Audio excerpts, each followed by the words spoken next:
Messieurs, dames, Tangue Koki.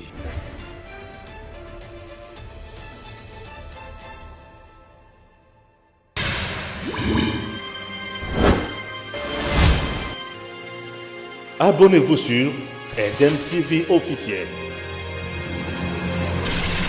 Dans sa mission de soutenir le processus politique apaisé en RDC, le directeur de la division des affaires politiques de la MONUSCO, François Grignot, a eu des échanges très riches avec le président du Sénat, Modeste Bahati Lukwebo, le mercredi dernier, sur les différentes matières inscrites à l'agenda du Sénat. Merci beaucoup. Effectivement, nous avons eu l'honneur d'être reçus par Son Excellence le Président du Sénat. Nous venons d'avoir une discussion très riche sur un certain nombre de questions qui sont à l'agenda du Parlement, de la session parlementaire.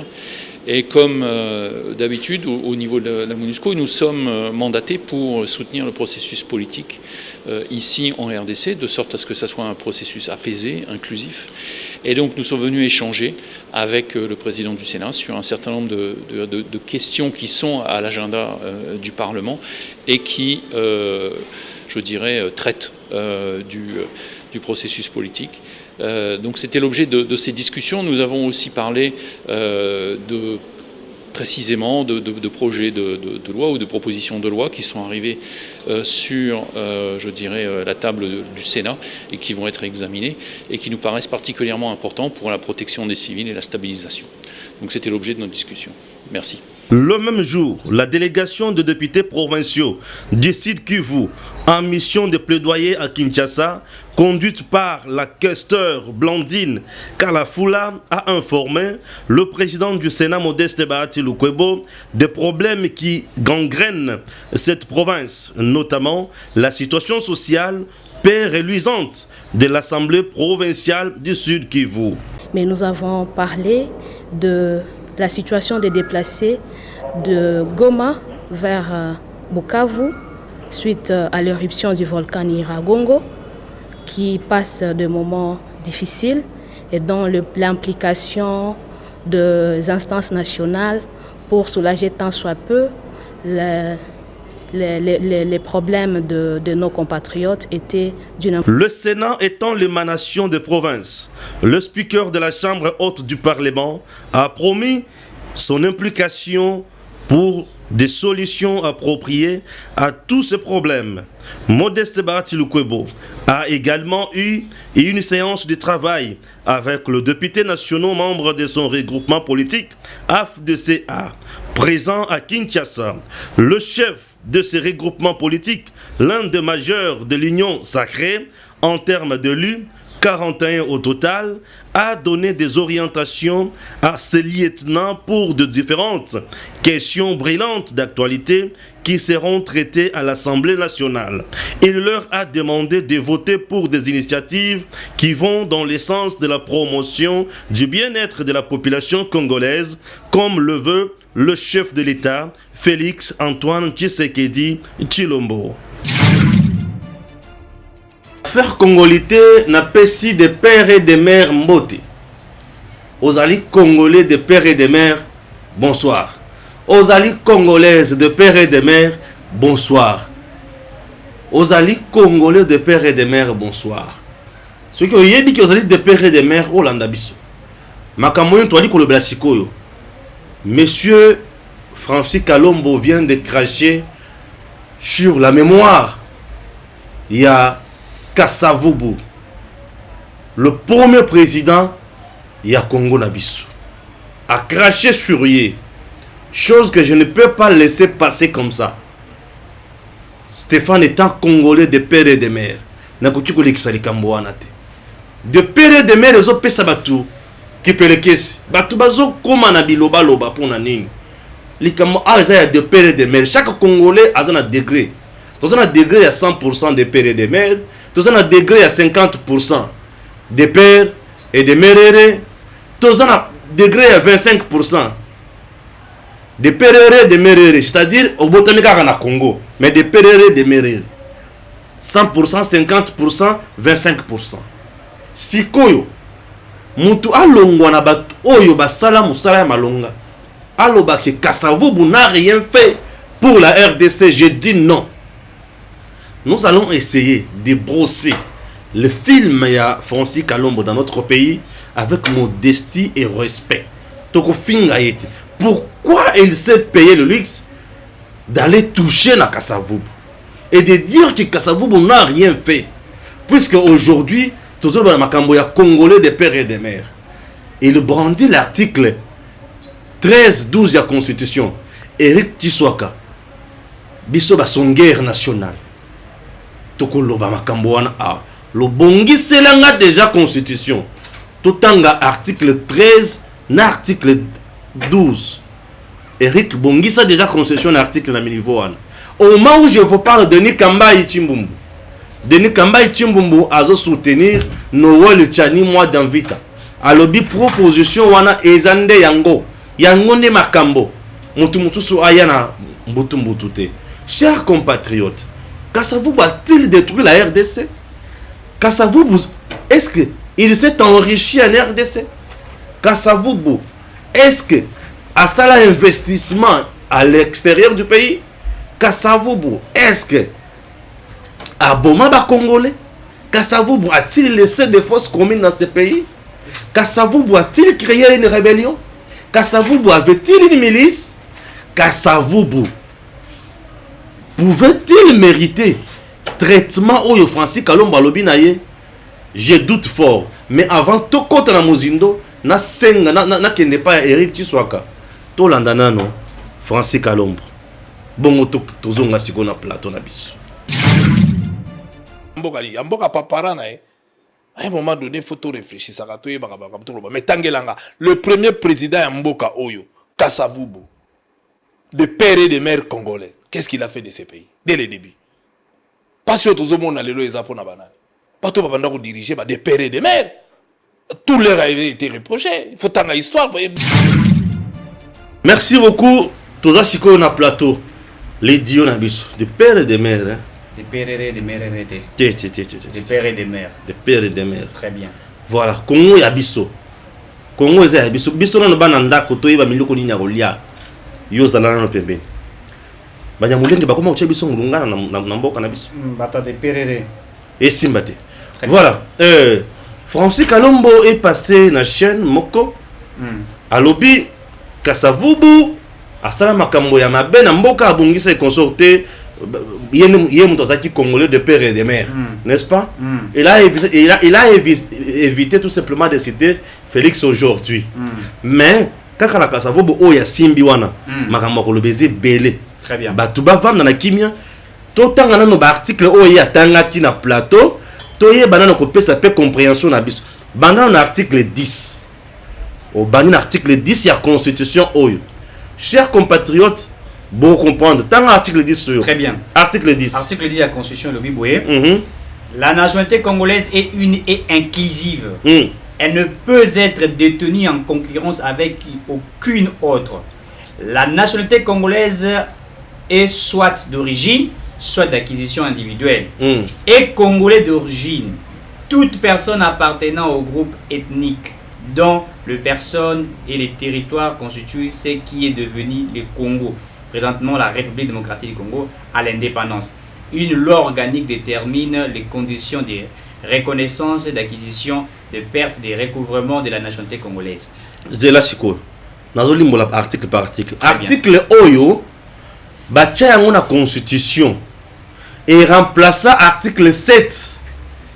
Puisque article 7 est banaka kolobaki nationalité congolaise ezaki na ndenge nango.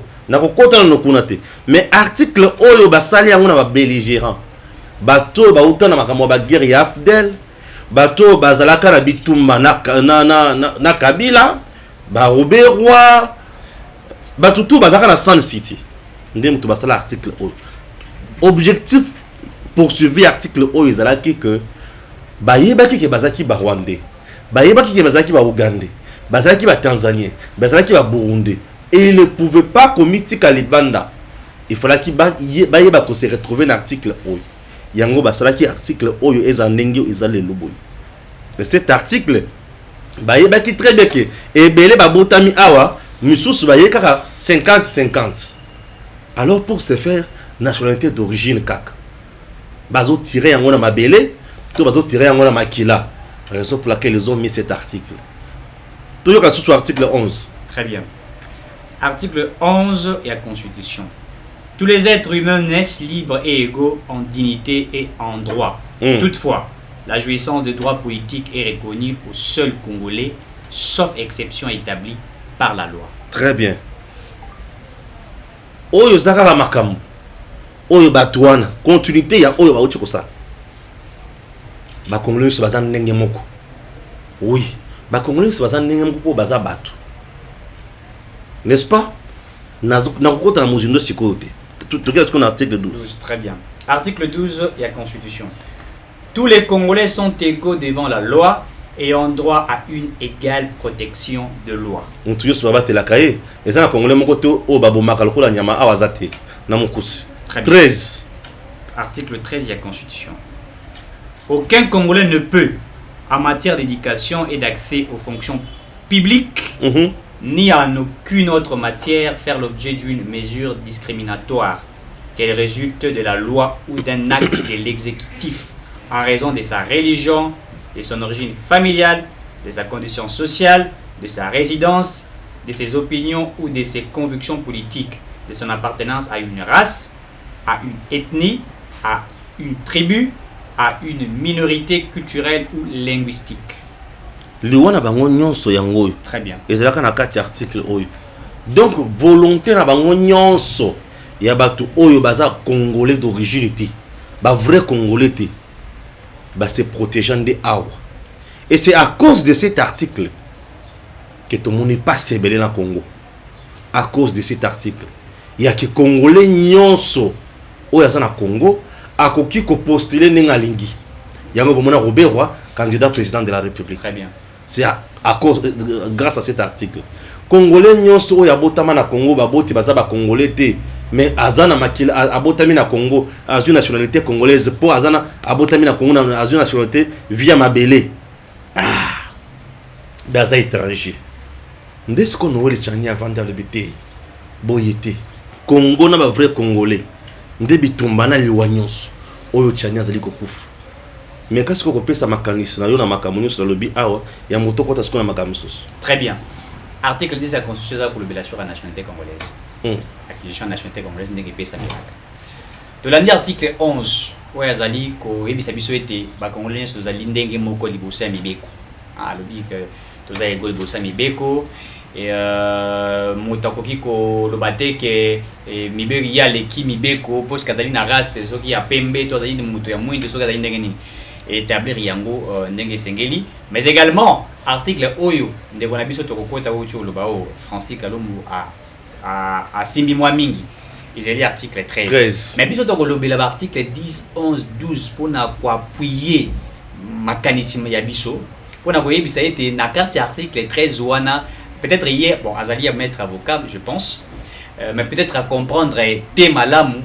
Et loko ni article 13 de la Constitution zali koloba na kanini zali koloba bongo parce que le temps ma congolité eza ko bangisa bango puisque na kati ya proposition wana ya docteur Chani a mekaki jamais kotanga kombo ya muto koloba ete na proposer l'or pour na muto X to pour na muto Y. Il n'a jamais dit ça. C'était un débat scientifique lancé où il fallait ba argument pèse à la scientifique de bas là mais pas ces alliés étaient batu ngambo ba na débatté parce que ça biso que non article 13 et le bio ceux qui bouillent ceux qui ndengeni non mais to ko takati na mozino pour qu'on en parle certainement ce ko lingi to ko timba la mort na dossier il y a monsieur Francis Kalombo et là maintenant to kundula makasi pour être batu ba landa biso ba comprendre réellement to vendre dans l'article 13 wana to vendre dans wana puisque l'article belé c'est la constitution il faut ba que constitution oyo et sa constitution oyo qui taillé sur mesure ya batu et batu wana ba mi ba ki ba seigneur de guerre o ba utana ba zamba ba simba mandoki o ba sala nyonso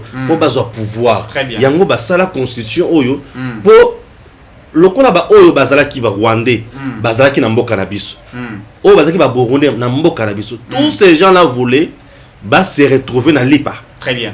Groupe ata mon côté il ngaki SCP là bacha yango pembeni. Très bien. Raison pour laquelle bacha ba article nyonso oyo. Ozomona bacha ba article nyonso oyo. Très bien. Tina wapi nazolo bake constitution oyo ça va nous bacha ki yango. Mais biso to monique cette constitution doit changer.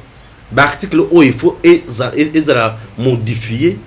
Donc un article oyo elongo bani oyo Noël Tchani a proposé. Parce que l'article Noël Tchani a proposé et qu'il y a que changer biloko nyonso oyo. Très bien. L'article va changer tout ce qui se passe aujourd'hui. Babiloko oyo et kangi mboka na biso. Tokondi mailoko wanate. Congolais de pères et de mères. Très bien. Oui. Congolais de pères et de mères. Cet article est kolongola proposition en Tchani et kolongola bato bazala ba congolais te non. Et kolobake bato ba banda kozala traité ndenge mususu devant mibeko bato mususu traité ndenge mususu devant mibeko non. La proposition de Noël Tchani vient nous dire ceci. Oza congolais to boité. Oza ki rwandais on dit mieux à la congolais. On accepte puisque au sengi nationalité na biso. To pesio. Oh nabotamaki na Congo papa nangaza congolais maman nangaza mere to boité ton demi oza congolais. Oh nga naza 100% ghanéen sénégalais mais na yena vanda na Congo la sepeli bo pesa nationalité congolaise zoa muto pimeli muninga nationalité congolaise te mais dis-moi nationalité congolaise ezana ba niveau niveau ya liboso oyo bazolobela awa eza ya ba ayant droit les ayant droit bazali batu oyo babotami na papa congolais maman congolaise. Très bien. Mabele ya bakoko batu wana bakoki kozanga te et lokola batu wana bakoki kozanga te esengeli ba jouir na mboka na bango na ba fonction mususu et ba fonction wana c'est ba fonction nini président de la république pour comme président de la république congolais de père et de mère au comment président ya sénat congolais de père et de mère au comment président ya assemblée nationale congolais de père et de mère au comment responsable ya ANER responsable ya DEMIAP au comment ministre ba fonction souveraine na mboka na biso congolais de père et de mère c'est ça pour na kobatela bokoko na biso kobatela mboka na biso koyeba lolenge nini to kotambola likambo eza pona kofinga motu te oza mundele obotami na mboka na biso to boyi yote. On n'a pas chassé des gens ici. Babengani batute babotule pe mutu nationalité congolaise te. Très bien. Oza congolais oh ngai na botama boyena ngai na likarara na botama boy to boyite zalawana mais okozala président na bisote. C'est tout. Très bien. Et là to yango wana. Beta si connaissez pour tout si ça awa pour tout compte na mozindo parce que nazo kabila ko tungisa na libom. D'abord, il faut été constitution na biso. C'est l'expression d'une volonté politique. Bien sûr. Volonté politique ya banane. Ba rebelle nyonso yo ba Kabila, ba Roberwa, ba Tambo Mwamba, ba Mende, ba Bemba, Tambwe Mwamba, ba Jamba soki wa Jamba, bango tout wana. Voyez-vous. Tala ba tutu basalaka rébellion wana. Toutes ces personnes là. Ah ndé bango. Ba seigneur de guerre et tout ça. Ils ont fait tout ça pour la côte strabiso bien infiltré. Puisque parmi ba tout nyonso totangi awa, ba Burundi baza, ba Ougandais baza, ba Rwandais baza. Est-ce que vous comprenez bien? Raison pour laquelle ces gens ici ne pouvaient pas nous donner cadeau ya malam. C'était un cadeau empoisonné. Très bien. Yango lelo il faut to zonga na misisa na biso. Liwana biso yango wana. Les gens peuvent dire que non, nous sommes là pour créer trouble. Biso to créer trouble na mboka te. Personne n'est derrière nous. Ndenge to zaboyi. Oh baza wana to pesa basala boyi pour na conduire montu. Tozo mona kutu montu, mon côté tozo nuire na mboka oyote. Tozo mona te, tozo calculer yote. Hein, on te calcule pas. Biso tozo loba ba congolais bazwa avantage ya mboka na bango, c'est tout. C'est tout ce que nous cherchons. Congo na congolais, de père et de mère. Mais ça les est belé na Congo. Mais ça les est belé na Congo oyo. Mais ça les est belé. Gouverneur ko to ba pimeli était. Comment non gouverneur? Oh, rien. Avec constitution na baki ezali expression il y a volonté politique, il y a ba seigneur de guerre nyonso. O ba sangana ba élaborer biso constitution d'abord c'est du copier-coller, il faut que le bayango ba modifier car bloc qui va ko modifier ba teli biso. Et le article mosusu ba baza ko tanga poto yo kinde ko wana to ko takati wana tanga lobby to landi ya lobby était ezali bozoba bamusu babi yango na soyeli libumba fou et tout ça ezali loka bozoba oyo Tchani a proposé ezali ba mesure eko ça la été mboka etambola malamu te. Mais il faut rappeler les uns les autres que la République démocratique du Congo ezalaka dirigée par bato ba seigneur de guerre oyo basali makambo na bango basalaki mboka edini ne dindi wana ba seigneur de guerre bazu ba fonction ya minene ya responsabilité mboka etamboli malamu te.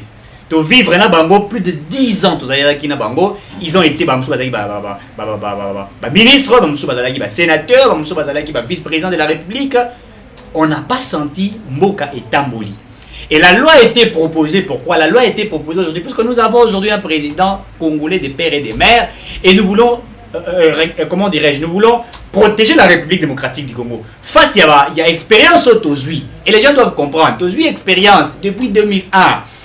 Dirigé d'abord depuis l'entrée à AFDEL, il y a M. Laurent Désiré Kabila, Zui, Batutu, Bouyebindengui, à côté dans la République démocratique du Congo, Batonio, Suna, Kadogo et toutes ces personnes, les Rwandais, Burundais, Bakoti, envoyer la RDC, Bazou, tâche à responsabilité ébélée. Nala kenda ko sala stage na ngana RVA na aéroport international Njili na koma kuna banda ou bandika na entrée ti okende okuta soyez les bandai kuluba manango mais la majorité à 90% batu bazaki on mingi bazaki de Rwandais les Burundais bazaki wana na aéroport na biso na aéroport international Njili bakoti sakabanani voyez comment le pays a été infiltré. J'ai dit nous c'est une poubelle publique. Voilà. Ça a été dirigé au moins les généraux, ce sont au moins les chez les Bosso, ceux qui Rwandais, Hollandais, Burundais, tout ça bien ce cabaret, tout ça bisengement nawa. Rappelez-vous en 2011, et j'ai dit que Lazare au comme à l'aéroport international Njili, tango affronté ça et ça là pardon, j'ai dit oui, ça là yé na Joseph Kabila. Hier il fallait y Moutali Bosso et j'ai dit ce qu'il dit. Kabila c'est babilo va masquer pas à précipiter mangaya. Avant Félix Tshisekedi, avant Etienne Tshisekedi. À comment Bayolo là étant Zongi, Boibine Mamou, seulement on a battu les gens. Etienne Tshisekedi dans la commune aéroport international Njili, Moutali Bosso à Kanaka, Moutou connaît les Kawili Zakanani. Bisengman. Tshisekedi a télé Bisengi, toi le fils de Bisengman, moi au pouvoir tu vas rentrer au Rwanda. Les images sont là. Tshisekedi avait même tenu des discours à l'objet. Kabila c'était un Rwandais à l'époque, je dis ce qu'il avait tenu, et un militaire, même un Rwandais, regardez comment le Congo était dirigé à l'époque par ces personnes-là. Oh bah Simba Mboka, bah Gérard Mboka, to Banda Kabila comme président de la République, to Koki sa tête budget à 10 milliards de dollars T. Mais il s'est fait riche. Ce que tu as site mon sous ba recherche ou ba spécialiste, bah quoi il sait que Kabila est plus riche que la République démocratique du Congo. Ça dit que tant riche, c'est-à-dire quoi? Momo Kabila zanango. Na minute solo avec milliardaire pour les RDC na budget RDC budget biso tonango Kabila mo individu na budget pour les Kamboka na biso. Il a fait plus de 10 ans au pouvoir. Mboka ko kisa tête budget 10 milliards T. Mais lui a ça. Azali actionnaire d'entreprise de Belé. Et malin qu'il est, il n'a pas investi dans Mboka Libanda, peut-être ba Europe, dans continent mususu, il a investi en Afrique. Tanzanie, Ouganda, Burundi, Kenya, c'est comme ça qu'il a fait la malice qu'il a joué. Il est plus riche que le Congo. Vous avez des Bisengman qui ont construit des maisons ça et là. Les James Kabarebe, les Motoya Minembwe, qui est aujourd'hui riche, Azabanda Kebele un peu partout. Voyez-vous, Kabila a fait ses frères. Comment la Mbonge Bele, mais les Congolais sont restés. Les Congolais sont restés aujourd'hui ce qu'ils sont. Et Congo est prospérité. Congo est évolué. Nous nous sommes dit aujourd'hui. Il faut il faut protéger la République démocratique du Congo. D'abord, on avait commencé par proposer recensement pour tout le monde congolais, nazali congolais. Oui. Morphologie rwandais. Mais je suis congolais de père et de mère. Recensement. Ma recensement. Oh, il y a des pères et des mères. Bien sûr. Non, na sala émission moyo yebi yango. Qualifié nga rwandais tambola par-ci par-là. Mais est-ce que tu as dit non, ok, mon père est rendu par morphologie, c'est bon. Mais mon père est vivant, ma mère elle est vivante, bazali. Tout ça, le recensement, c'est que tu as qui est le vrai Congolais, qui n'est pas le vrai Congolais. Babo Yango, Ote, Fachi Alingui, élection, ça m'a 2023, Alinga bloqué. Regardez comment ceux qui ne sont pas des pères et des mères, on crée des problèmes. On crée des circonstances. Que des pères et des mères étaient basés en bon. Et belé. Et bazo corrompre toujours les Congolais. Bazali et belé, bateau bazali des pères et des mères. Le Kosovo Mabiso nous a là. Soyez pêcheurs. Ils nous ont affamés. Ils leur ont mis milliardaires. Ils nous ont affamés pour bien nous affaiblir. Mais c'est ça la stratégie qui a été jouée. C'est ça la stratégie. C'est ça la stratégie. Je vous dis, bon, ça la sondage. Bon, qui est sur terrain. Bon, le Kelana Congolais, Oyo, a travaillé dans le temps où il y a Batouana. Ou à un bon collègue à Batouana. Azati? Bango na bango.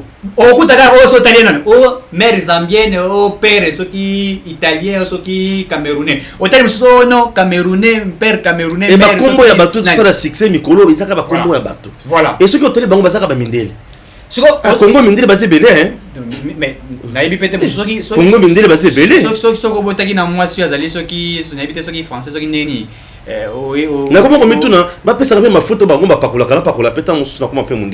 Ils ont eu la chance de pouvoir travailler avec quelqu'un qui ne savait pas les ABC de la gestion en République démocratique du Congo. Et d'ailleurs, moi je ne lis pas la nationalité des Kabyles jusqu'à aujourd'hui, et ça leur a toujours douté cette nationalité-là. Il y a beaucoup qui en disent, pas, je ne suis pas la Moutalibosa ou le Bango, Baba Kunga, le Bayango, Oyo Moussou, Oyo, comment on a IDPS, le peuple, Valentin Moubaki à l'Obayango. D'ailleurs, Valentin Moubaki a bêté le bisou Mamouébélé, même pour la nationalité des Kabyles. Rappelez-vous quand il disait à qui na Rwanda, à combien na Rwanda, Bakuti, Nanyo, Vital Kamil, Azo Beta Kinya Rwanda, Azo Laxaye, Babi Taban de Vital Kamil, c'est pas moi qui l'ai dit. C'est pour vous dire que le Congo était infiltré. Le Congo était infiltré par des gens. Au Taliga Moutou, il y a un politique au Congo, le politique qui va battre. Et le coup, c'est la passe. Eric, tous en mboka osera la carte d'identité. Donc en RDC, chinois, libanais, indiens, nous avons une carte d'électeur. Chinois, vous avez une carte d'électeur. Wana et Yibani. Tout ça, le recensement, pour toi, il y a combien? OT. Oh, élection. C'est bon. Tout ça, la carte à bouillir. Ah. Mais c'est être malade. Tout ça, puisque ce qui est sali et recensement, papa na yo komo na ye nani, maman na yo komo na ye et nani. Ne pas comment on bat. Bon, batu pe bazo ba ki oza congolais te. Yebi sabe so botama wapi. Te maman na nga ko fa na RDC. Oh. O botama wapi. Kombo maman na yo nani. Kombo maman na yo nani. Kombo papa na yo nani. Te maman na nga ko fa na RDC. Bon, mutolo na iba kunda mba. Bon, est-ce que ça mutolo batuni yo? Nonsense. 1 plus 1 égale combien? Oh, 2. C'est bien. 1 plus 1 égale combien? Oh bon, 1 plus 1, ce que vous avez, on a 1. Vous avez besoin de la religion. Et combien vous avez? Répondre, 1 plus 1 égale combien? Hein? C'est tout. Et ces gens-là, ils ont mis des moyens pour nous dérouter. Journalistes, il y a Tchani. Les journalistes tchanistes. Nous avons soutenir Tchanité. Nous avons soutenir proposition. Proposition na yé pour donner l'avantage à Congolais. Nous avons payé ma canisi l'avantage à Mboka Nangai. Nous avons soutenir ne ma canisi wana. Nous soutenir nini. C'est yé. Nous soutenir nini. C'est ya muto abina kana na kuna nanjili. Non. Des pères et des mères. Très bien. C'est tout ça. Bon. Tout contraire na makambo Kalombo. Très bien. Francis Kalombo. Nous avons posé ça. Réalisateur a tiré vidéo wana pour na yoka sous kanda bien pour na zana pour ça na lingale na zana kanda pour na loba bien mboka papara na à un moment donné faut tout réfléchir ça to yeba ba to loba mais tangelanga le premier président ya mboka oyo Kasavubu de père et de mère congolais qu'est-ce qu'il a fait de ces pays dès le début parce que tout monde na lelo eza pona banane pas tout babanda ko diriger ba de père et de mère tout leur a été reproché il faut tanga histoire. Merci à lobby que des pères et des mères à Salani Namboka Oyo. Monsieur Francis Kalombo, vous trouvez normal de cracher sur Moutoneti Kasavubu? Ah! Yoko rappelé ma parcours à Francis Kalombo. Nazo rappelé nazo pesa makambo ya Kasavubu. Kasavubu c'est le premier président ya RDC après indépendance. Batu oyo ba milita pour na ko soutenir Moutouté, pour na ko soutenir famille na bangote, pour na bonheur ya mabota na bangote, pe pour na bonheur na bango mokote. Mais ba militer na moment oyo mundele azo kata mutu mundu maboko. Ba lobby biso tozana bosenga mboka na biso comme indépendant. quelle que soit divergence na bango, ou aloba indépendance à Congo, ou aloba indépendance à RDC, ce n'est pas ça mon problème. Mais le problème qui est bango basenganini indépendance. Kasavubu, un président séminariste.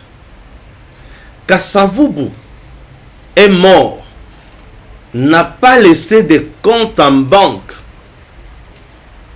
Nambongo ya ba Congolais ou ya Yibaki. Non.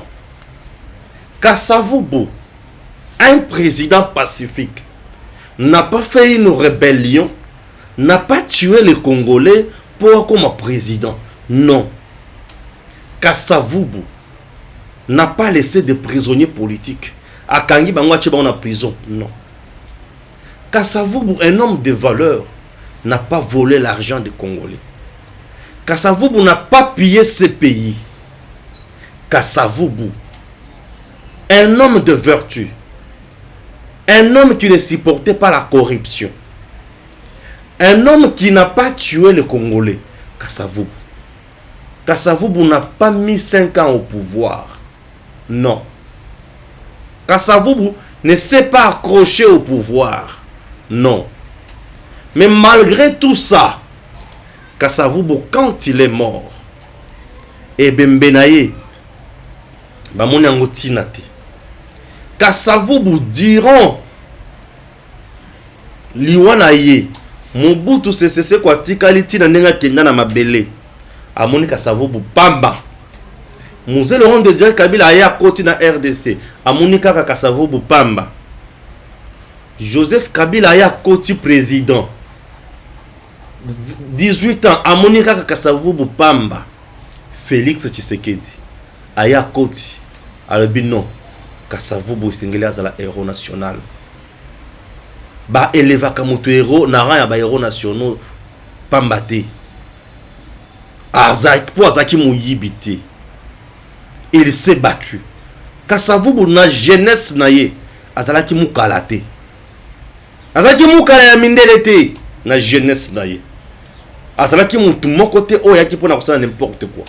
Dire aujourd'hui que Kasavubu a échoué, il était de peur et de mort. Kasavubu qui était de peur et de mort, vous voulez me dire qu'il a échoué? Avait-il bradé une partie à RDC na Monguna? Kasavubu ateka mabele ya Congo, ateka uranium, ateka cuivre, ateka diamant. Kasavubu a échoué na point nini? Il fallait qu'il y ait ton asosa comme le pango bakoko na bino. Il fallait qu'il y ait ça la nini pour le rôle baki a échoué. Kasavubu boya ko chaye na débat o ya congolité. Un vrai Congolais, le kola Kasavubu, un patriote, un monument, icône ya mboka na biso. Francis Kalomba zolo ba Kasavubu avec légèreté. Je suis estomaqué. Je suis dérangé et je suis désolé de vous dire que vous avez perdu de raison. Monsieur, vous avez tapé à côté. Kasavubu n'est pas n'importe qui. Oyo kuki ko cha na mulongo ya mentor na yo. L'homme qui a échoué dans l'espace Katanga. L'homme aujourd'hui, oyo makambo zo na mbotu mbotu. Oyo ki Kasavubu na makambo mbotu mbotu. Non. Un peu de modestie lorsque vous nous parlez de Kasavubu. On ne peut pas toucher na Kasavubu. Kasavubu, c'est un monsieur qui a fait mieux pour la République démocratique du Congo. Aux autres bêtes, avant la Kota Makamousou, pour la Francis Kalom. Très bien. Obaki, yo, zo va parcours la Francis Kalom. Très bien. Non, il y a Kasavubu. Très bien. Non, il y a qui cause le courage, la collaboration. Oui, ils ont passé. Bateau, il va kenda, bandana pas Kabila, baza kosombele ba sapatu, baza kosombela ye ba gilets, baza kolatisa ye et ba memi na parti PPRD atamboli ti ali mbongo abomisi bato akimi yake na poto azongi na Kisasa après alandi Mondele alunga boyi kolanda su congolais boyi kolanda habité son ba congolais malandi Mondele a tenir ba discours wana. Et ce que le bien est Kasavubu, azalaki de père et de mère, il n'a rien fait au Congo. C'est ça le Kuta. Ça le Kuta. Après bisanga Kasavubu ayiba mbongo combien? Oyo biso ya yebiango. Bilan exact au Kasavubu ayiba mbongo. Kasavubu tanga za ko ça la mission de service na ye tant que président à l'époque. soka bimi ba yebisi bino Kasavubu basala qui voyage à Belgique dans la retour en Bongo. Akendaki na mbongo autant. Akendaki na mbongo autant. Azongi na autant. Kabila oyo aye banda ko ça va voyage et l'unique personne oyo ameka pour ça la explore les aka Félix. Ouais. Félix a utaka osala yango. Ouais. Kasavubu basala soka kei alakisi bato azongi. Kabila yazaki soka kei azongi alakisi biso mandefu. C'était ça, c'est que Alimwe. Ayo kubima bana kende wapi soki na kanye soki wapi na tout ça. Mais Kasavubu c'était pas ça. Qui paie aujourd'hui. Et puis d'ailleurs, Kasavubu a 18 ans au pouvoir. Kasavubu n'a pas traîné au pouvoir. Kasavubu a été combattu après par un autre Congolais qui est venu à combattre et qui a soutien Bato Moussou Boyebi. Voyez-vous. Donc Kasavubu a fait quand même quelque chose. Bato Bagenda pour négocier pour l'indépendance Ezala. Ezali Lumumba et aussi, rappelez-vous de Kasavubu. Bazala na table de négociation pour que la République démocratique du Congo tout soit indépendance. Donc pour sur le bien de Kasavubu ça et le côté négociation d'abord Ezala répondre au Kende wana mutu il faut ça là. Il sanga Kasavubu azali mutu moko na Kabila. Kabila na niveau d'intelligence. À quel moment la négociation Kabila niveau d'intelligence na Kasavubu vous ne pouvez pas comparer. Kabila n'a rien à dire. Ata 1% ya se comparer. Azong Sibiso c'est ma pendant 18 ans. Azong Sibiso il y a baby Simboka Olegana au Mobutu Asala. La gestion Ezalaki Nango.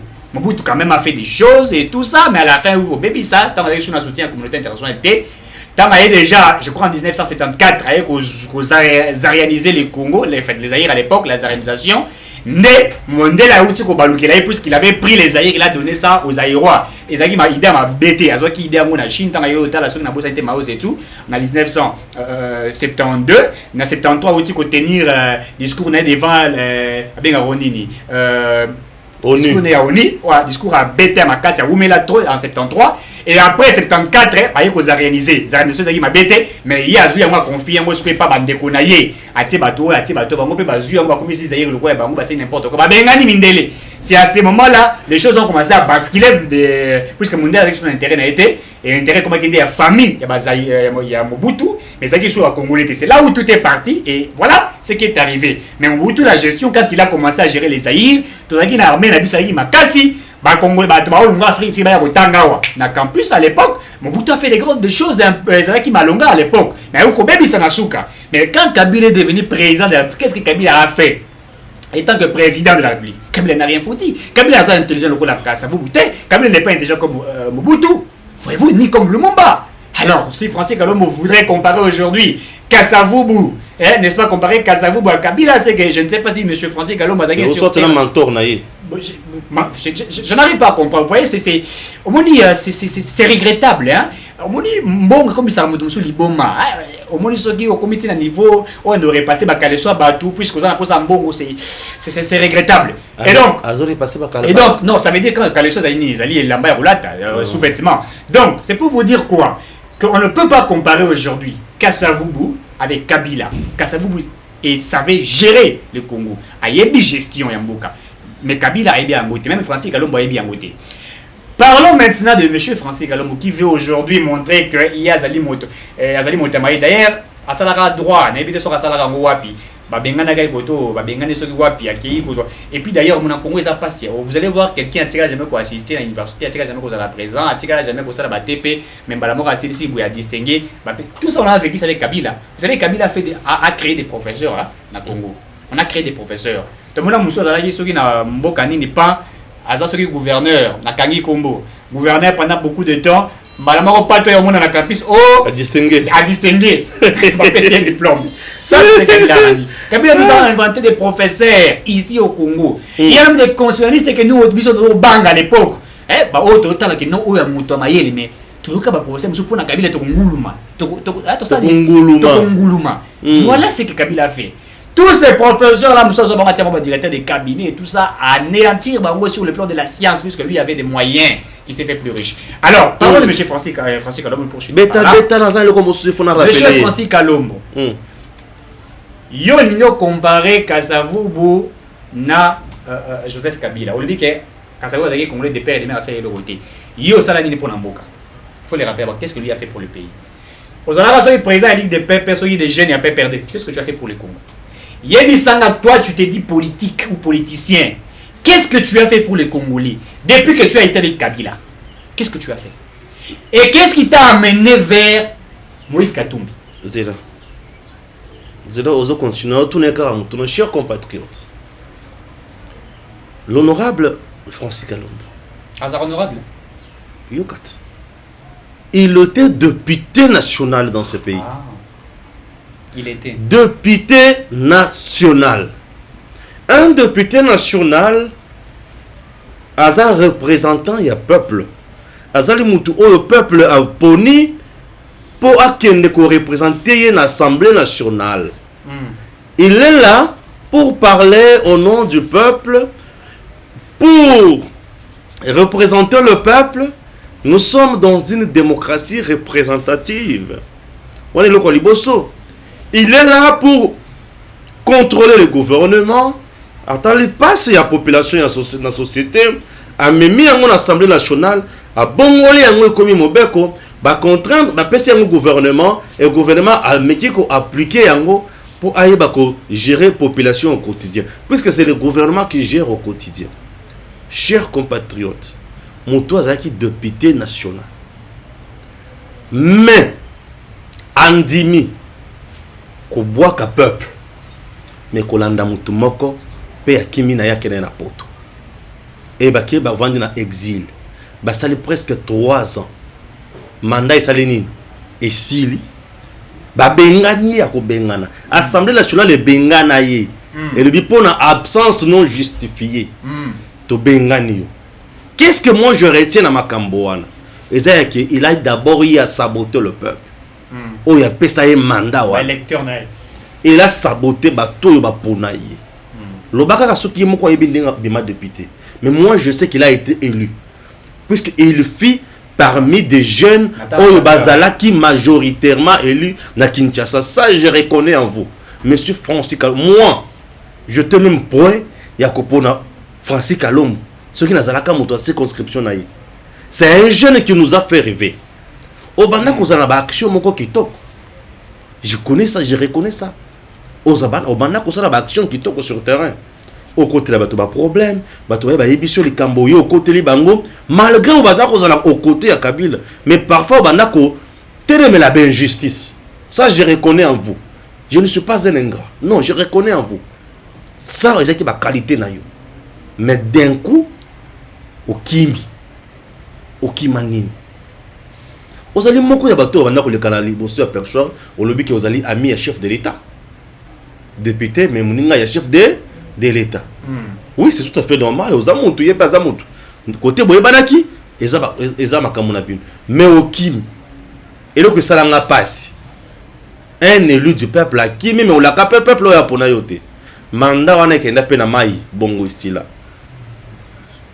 Est-ce que vous avez qui n'a pas vertu? Natangwana oyo défendaki. Au Kimi Hollandi Moïse Katoum. C'était Moïse Katoum qui était poursuivi dans ma cambo ya justice. Aboya ko sala boloko po abanga ka boloko akimi na yaki avanda na poto alobi azobela maladi na ina ko boya yango te. Alors yo oki ovandi na ekunu yo pose kika kunu mais lelo otali le parcours na yote est-ce que yoko kikasa vu bo kima et alandi mutu atiki manda na ye non non Kasavubu a fait son travail et il a été payé na monnaie de singe pendant plusieurs années. Mobutu a payé au Yasala a sepelé qui console contre yé et à Koufa et consort. Et Mobutu a valorisé le lot Kasavubu. C'est Félix Antoine Tshisekedi. Donc, vous n'avez pas droit, le coup vous en a défendre mentor nayo, aucun de vous cracher sur Moutoune Tibaoba Kasavubu. Je suis totalement contre vous et je vous dis, vous avez tapé à côté. C'était une occasion, il y a qu'au la kimia, qu'on soit grandeur dans maturité. Et ce que vous avez fait ne vous honore pas. Oui, ne vous honore pas. Monsieur Francis Kalombo, vous avez très mal parlé pour défendre. Bien que vous avez toyebi kezali. Biso to sasi ko nakati ya kubunda po mibe ko sala nini échanger. Pour tout ça na posa ba de père et de mère bazala awa bazwa oyo biso to na posa bazwa. Biso ndem to tolinga bango bazala biso peuple. Tolinga bango bazala wana. Bino ba yebozala kana kaya mutu na bino boluka bosala oya bino. Ah, vous avez boule à diriger biso. Vous pouvez faire le résultat nini. Pied. Bien, bango bazana risque de souci yako. Beaucoup mais sur le président. Tu l'as les cas l'obina ko na to président Kimi na mboka. Akia ko vendre na poto lisusu. Bon ceux qui bokimi biso lisusu. Un peuple, ceux qui ba kimi biso lisusu. Po bino boza ba champion. Beaucoup qui ba biso lisusu. Président Kimi biso na kabine na ye. Nde to soga wapi. Pardon, de père et de mère.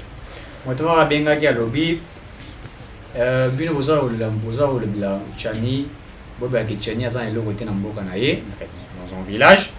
Moïse Katumbi atonga na village na ye tout sanga na poser question na bisier asani pona katanga. O te zaki na tamba kabila na kabila soki na tamba kabila ba ko sa eloko te na so ya komi président de ko sala. O te est-ce que babana ko sala na kabila mikolo nyonso? Il était parmi bateau bana le meilleur gouverneur. Ouais. Beaucoup de nakatanga Rolanda bonne gestion. Et pourquoi kabila bengaye Juda pourquoi? Comme ba olela kana ibate hein. Il a été trahi puisque tout passé par Moïse Katumbi Kwatanga. Donc c'est lui qui donnait les informations à M. Kabila. Et Makamweno Samaïza Bablouka va minérer, tout ça, ça passait par Moïse Bando. C'est-à-dire qu'il y a Kaboulaï, Moïse Katumbi et Joseph Kabila. Et c'est pourquoi même Kabila a usé de sa force pour empêcher Moïse Katumbi d'être candidat président en 2018. Il a empêché Moïse Katumbi de force. Et il est là, Moïse Katumbi a beaucoup de Kabila. Il sait, il a yébiné Kabila n'a pas opéré. Il y a un peu de débauché à Batunio, c'était Pierre Lumbi, paix à son âme, à débaucher à Bango, à pour se rassurer dans la sécurité naïe, Baba à l'époque, pour se rassurer dans la sécurité naïe. Ah, Baba Kyungu Yawana Zoba en 2023. A répondu qu'il est petit, Baba campagne Kaka Félix. Baba répondait. Moto à Koya Zandoki. Ouais, Baba répondait que ceux qui Congolais Poni a proposé une loi pour la nationalité. Bon, c'est à Congolais, qu'est-ce que moi je dois faire? Ils allaient lui proposer la loi, nous s'habiter dans la salle, proposer la loi pour la mourir tambola. Denis Kambaye. Ah oui, même Denis Kambaye tout l'année, il est là. Kambaye, d'ailleurs, Natanga, il est sur le Sanga. Tanga, oh, ya. Natanga pour. Un bon Congolité, tu Tanga te. Oh, Tanga, ya. Tanga, Denis Kambaye. Tanga Makamoto, Denis Kambaye, le bibo, Denis Kambaye, bon, il n'est pas travaillé pour na Kabila. Problème te. Ah, il a premier à Congolité. Ah, le bibo, oui. Voilà. On ne. Tant à Maloba, Denis Kambaye, il faut lancer un drapeau. Très bien. Vas-y. On ne refuse pas aux métis congolais ou aux enfants que nous avons eu avec d'autres nationalités d'être des conseillers à la présidence, d'être des professeurs, de députés. Mais de ne pas être président de la République. C'est tout simplement ce que nous désirons. Ça, c'est ce que Denis Kambaye a lobby. Je réponds. À lui, on ne refuse pas aux métis congolais. Et aux enfants que nous avons eu avec d'autres nationalités. À reconnaître que Yépe, un coup direct. Abi Bango, vous avez conseiller dans la présidence, vous avez professeur. C'est ceux qui m'ont conseillé, ma bête. Vous avez gouverneur, ma bête. Vous avez député, vous avez chef du quartier, vous avez chef de rue, vous avez commerçant. Mais cause la président de la République démocratique du Congo, seul au Congolais n'est de père et de mœurs congolaises. Ça, c'est ce que Denis Kambaye a lobby. Donc, pour naïe, loi au docteur Tony a proposé, il a dit Motouya pour nous combattre là Congo. C'est ça. La plupart des bateaux na Congo, bazo ndima kozala kaka na Congo, bazo bimisa ba mbongo pona ko soutenir ba position na bango, ezaka kapo bazu mbongo wana ebele na Congo. Ezaka kapo bazu mbongo ebele na Congo. Ah, drapeau na ngai. Oyoba ka signification ba couleur oyo. Très bakati. Neti jaune oyo le bani, oyoba ka. Jaune ezaka nini? Jaune ezaka richesse hein? C'est la richesse. Jaune les assoris richesse, je crois. Rouge la sang des martyrs. Oh là là, alléluia. Bleu Zarani. Alléluia. Makila et Tangami. Le sang, la richesse. Alléluia. La paix. Nyonso wana siko ngana linga kovanda kana biloko mibale. Étendu hein. Ngana linga kovanda kana biloko mibale oyo. Ozumna rouge oyo. Makila ya bakoko itanga pona. Rossi Mukendi atangisa makila, Thérèse Kapanga atangisa makila. Ba Eric Bokolo batangisa makila. O mususu wa basa belé. Ba Shebeya. Un chauffeur, il faut autant rappeler comme chauffeur. Bazana. Bazana, voilà. Fidèle Bazana. Fidèle Bazana. Batangisa makila.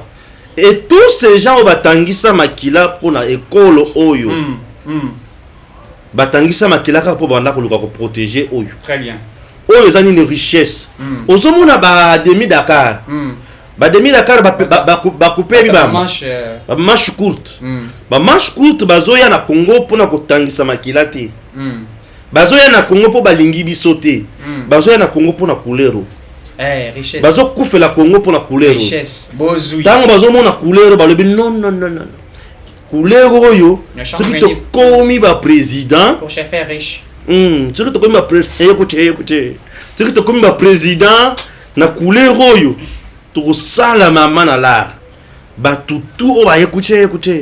Vous savez, donnez la constitution à la petite chère. À la petite chère. Soki ba moni kaka couleur oyo.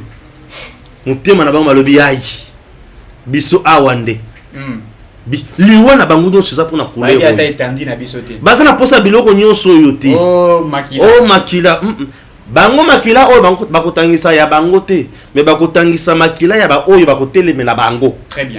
Koko apesi ngai eloko bakotangisa makila ya bato bakotelemela bango pona oyo biso na docteur Noel Chani toza awa oyo bato babie yango mingi Congo oyo bato azana biloko ebele azalaka na autoroute te. Très bien. Na betelo ko lisusu Congo azalaka na eau potable te.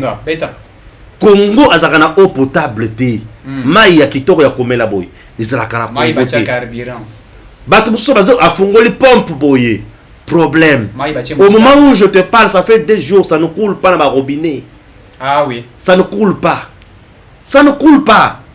Congo bato bozuma na bazo ya mbangu bazo ya pona couleur oyo eza po bazo ba entreprise baza na ba part na ba entreprise couleur oyo ndenge tozo binisa ba politicien mususu ba komi na raisonnement ba tiango na genou sikoyo biso muto zo pesa biso mbongo te tozo défendre nde couleur oyo. Très bien. Et toza prêt ya kotangisa couleur oyo muto ko mona biso azati o Congo ya biso. Très bien.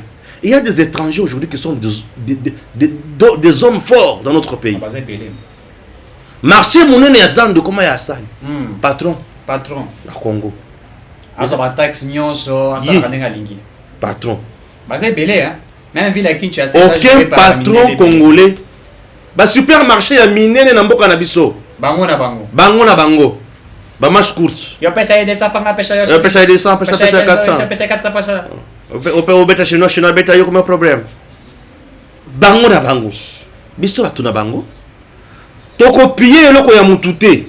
Toko finna mutute. Toko telebela mutute. Présidence na biso kanga misu na yo, kanga munoko na yo. O nga candidat kanga munoko na yo. Aner na biso, tike la biso. Ouais, 2 gemmes. 2 gemmes tike la biso. Demiap tike la biso. Qui général tike la biso. Président du Sénat tike la biso. Président de l'Assemblée nationale tike la biso. Talaba président ya Sénat. Talaba président ya Sénat. Talaba président ya Sénat. Des pères et des mères. Alors nous devons tout faire pour $500 pendant 3 mois pour soutenir l'état de siège. Papa sacré. Bah tu le coup. Elengi ya modèle wana. Ezanga li passa ya papa wana. Mboso kuna lobi, mes amis, on doit faire quelque chose. Mais tout le monde va te montrer ça. Tout le monde va te montrer ça. Vous savez, lorsque tu m'as demandé de venir chez toi, j'ai refusé. J'ai refusé pour boire du champagne. C'est là comment le village. Alors, t'en as secret à boyer. Une honte pour la République. Hein. Vous savez, si l'article, on peut appliquer aussi l'article 165, 166 pour mettre le président Mali. Yo! Président Mouningana, yo! De père et de mère. Très bien. Écoutez, nous sommes arrivés à la fin. Nous sommes arrivés à la fin. À très bientôt. À très bientôt.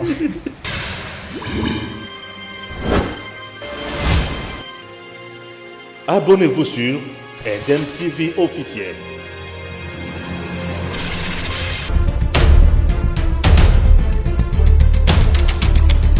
Tango Koki avec Stéphane Balamoke.